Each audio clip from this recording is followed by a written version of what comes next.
Bold steps, big vision. From pioneering precision medicine to accelerating drug discovery, the American Heart Association is blazing new paths to better health and longer life worldwide.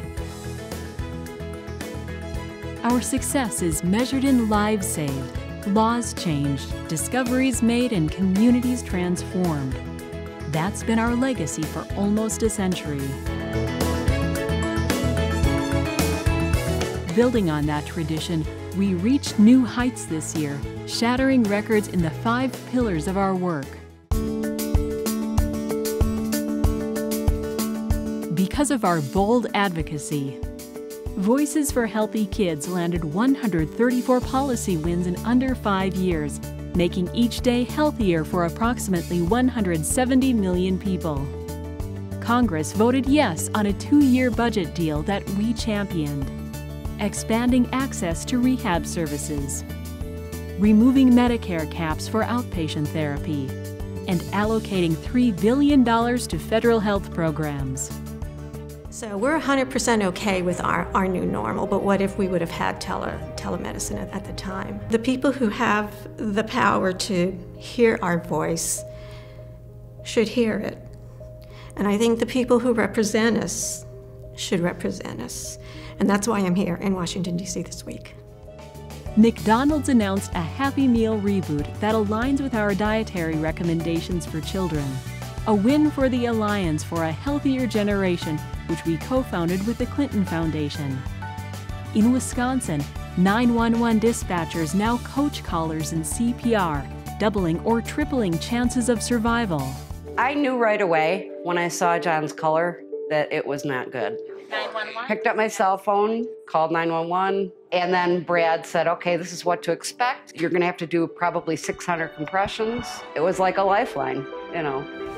And local and state laws on sugar-sweetened beverages, smoking, and CPR in schools are changing in favor of better health for future generations.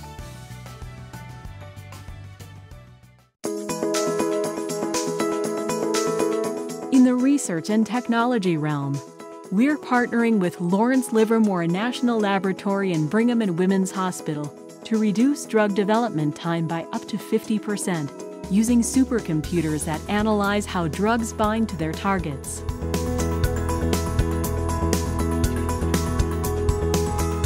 Together with the Paul G. Allen Frontiers Group, we're committing $43 million to co-fund research on age-related cognitive impairment.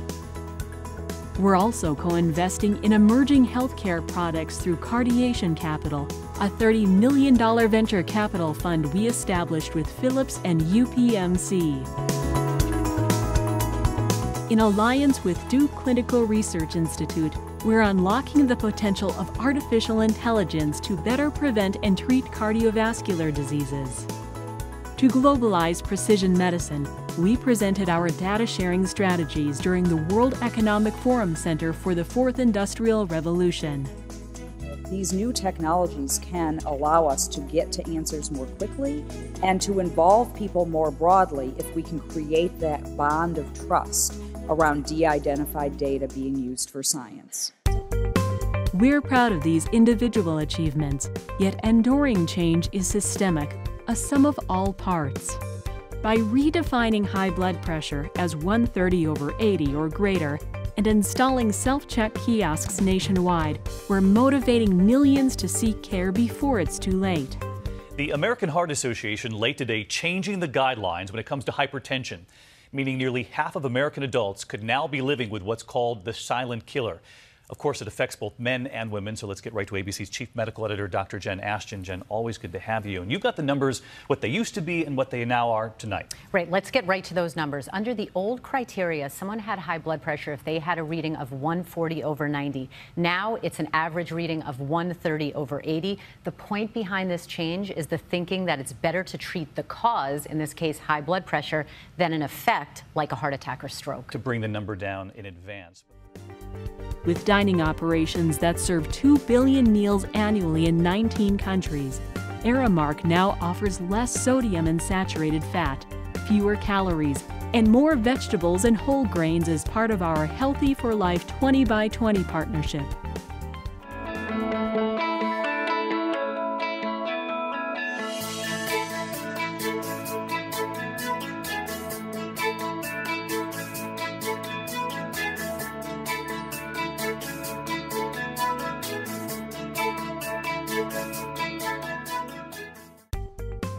Making healthy food affordable, desirable, and accessible topped the agenda at the American Heart Association's 3rd Annual Healthier Food Leadership Summit in Washington, D.C. With a $15 million gift from the Marcus Foundation, we co-founded the Marcus Stroke Network to reduce disability and death in an 11-state region of the Southeast called the Stroke Belt. The American Heart Association and the Joint Commission are creating co-branded cardiovascular hospital certification programs that bring the latest evidence-based science to the bedside quickly and efficiently. Championing caregiver policies and improving the end-of-life experience for patients was the impetus for our partnership with the Campaign to Transform Advanced Care, or CTAC. Everything we do revolves around advancing health and well-being. Saving 50,000 lives annually is the aim of RQI Partners, a joint venture between the American Heart Association and Laerdal Medical to increase hospital adoption of our Resuscitation Quality Improvement Program. With 6.1 million people affected by atrial fibrillation, Association supporters gave generously this year to create 6 centers within our strategically focused research network for AFib. Among them are the Joe and Linda Clapety Decide Center at Stanford University,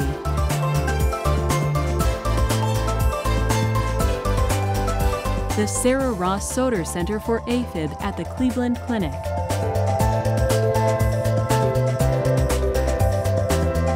the Picori AHA Decide Center at the University of Utah, and 3 other AFib centers, each with a special clinical focus at Boston, Northwestern, and Vanderbilt universities.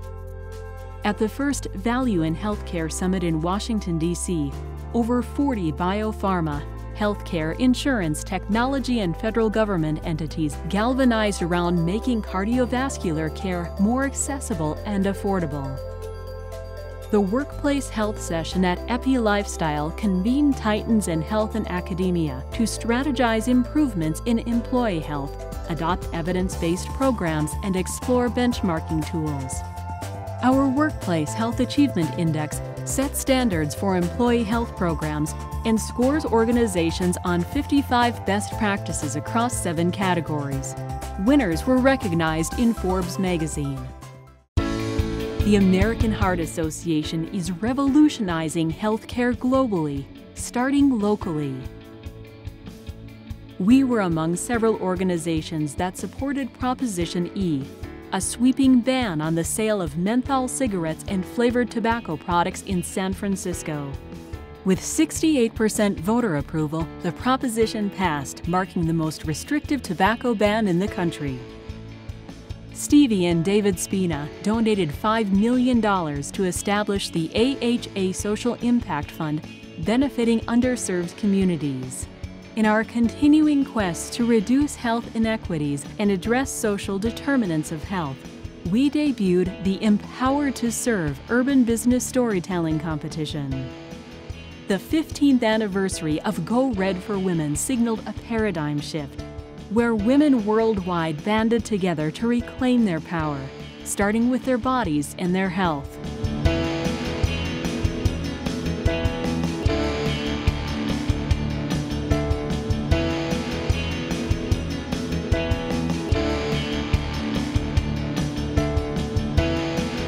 On the home front, we're rallying internal teams around health equity by forming employee resource groups representing African Americans, Latinos, Asian Americans, Native Hawaiians, Pacific Islanders, and members of the lesbian, gay, bisexual, and transgender communities. For our efforts, the American Heart Association has garnered several honors for excellence in advocacy, strategy, marketing, workplace culture, and more. 2017-2018 was a banner year indeed, and our progress fuels our purpose. We enter the new year brimming with excitement as we embrace new opportunities to connect everyone, everywhere to a world of better health.